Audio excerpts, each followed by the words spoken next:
Chag Sameach, nous allons fêter le 7e jour de Pessah qui commémore le miracle de la sortie d'Égypte. Alors à ce propos, il y a le verset bien connu que nous disons tous les matins. D'ailleurs, Israël est Ayed Agdola, Israël a vu la grande main Asher Asa Hashem ben Misraïm, que Hashem avait accompli contre les Égyptiens. Vaïroua Met Hashem, le peuple a craint Hashem, Vayaminu B'Hashem, et ils ont cru en Hashem, Moshe Avdo, et en Moshe son serviteur. Alors à propos de ce terme de Vayaminu, ils ont cru, de la croyance en Hashem, le Maharal rapporte d'autres endroits où on retrouve ce terme. Le premier dans Shemot, lorsque Moshe vient annoncer aux enfants d'Israël la délivrance, c'est marqué au chapitre 5 verset 31, Vayamen Ha'am, le peuple a cru. De même, dans la paracha de Yitro, celle du don de la Torah, c'est marqué au chapitre 19 verset 9,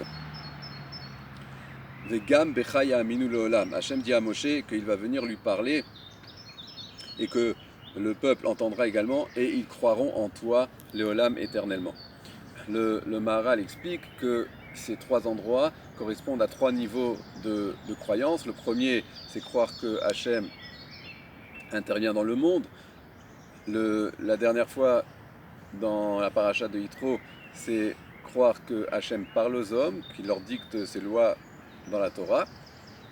Et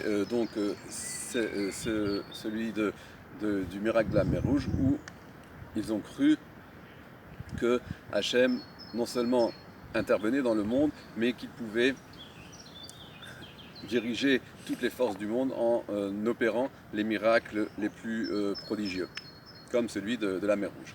Alors, on peut également rapporter le Rashi sur ce verset étonnant où Hachem dit à Moshe, avant que la mer se divise, Bayomer Hachem el Moshe Matitzak Elai. Hachem dit à Moshe, qu'est-ce que tu as à crier vers moi? Daber el Beni Israël veIsaou, parle aux enfants d'Israël et qu'ils voyagent, qu'ils avancent. Et là Rashi dit, En lahem el alissa, ils n'ont qu'à voyager, ils n'ont qu'à avancer. She'en ayam omed bifnem, parce que la mer ne se tient pas devant eux, elle ne leur fera pas obstacle. Kedai isrut avotehem, il sera suffisant le mérite de leur père, VM, et leur propre mérite, Vaemuna she'eminubi, et la croyance qu'ils ont cru en moi, Veyatsu, et qu'ils sont sortis, Likroa ayam, pour se diviser. Alors, donc Rashi ici évoque le mérite que les Israël ont eu de suivre Moshe en allant dans le désert. Mais on peut souligner il y a deux choses dans ce Rashi. Il y a le mérite et ensuite il y a la Emouna, il y a la croyance. Alors on pourrait penser que ce serait l'inverse. Il y a la croyance et s'ils croient en Dieu, alors ils vont suivre Moshe. Là, Rashi parle d'abord de leur mérite et ensuite de la croyance. Cela rejoint cette idée que nous avons dit au nom du Maharal. Il y a la première croyance qui est nécessaire, parce que s'il n'y a pas cette première croyance, ils ne vont pas suivre Moshe pour sortir d'Égypte. Mais ensuite, il y a un deuxième niveau de croyance, qui est celui qu'on a dit à propos de la mer Rouge, de croire que Hachem peut les sauver, même dans cette situation qui, apparemment, est sans issue.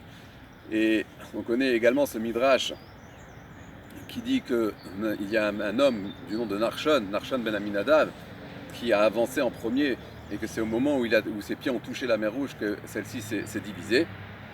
Alors on peut remarquer qu'il y a marqué deux fois Vamaim laem choma miminam mismolam, que l'eau était pour eux comme une muraille à leur droite et à leur gauche. C'est marqué à deux reprises, mais on voit qu'une fois c'est marqué avec un vav, et la deuxième fois c'est marqué sans vav. Et la différence entre la première et la deuxième fois, c'est que la première fois c'est marqué Betor Hayam Bayabasha, qu'ils ont avancé dans la mer à pied sec. D'abord on évoque qu'ils ont avancé dans la mer et ensuite à pied sec. Tandis que la seconde fois c'est marqué Bayabasha Betor Hayam. Ils ont été à pied sec dans la mer, ça veut dire qu'ils ont attendu que la mer se divise pour avancer. Donc comme on sait, il y avait différentes catégories dans le peuple au moment de la division de la mer Rouge. Et donc, on nous dirait ici qu'il y a ceux qui ont avancé même avant que la mer se divise, faisant preuve d'une foi sans faille, et ceux qui ont suivi ensuite.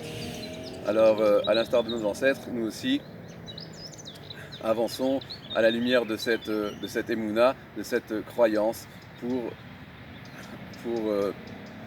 résoudre tous les obstacles. Chag Sameach.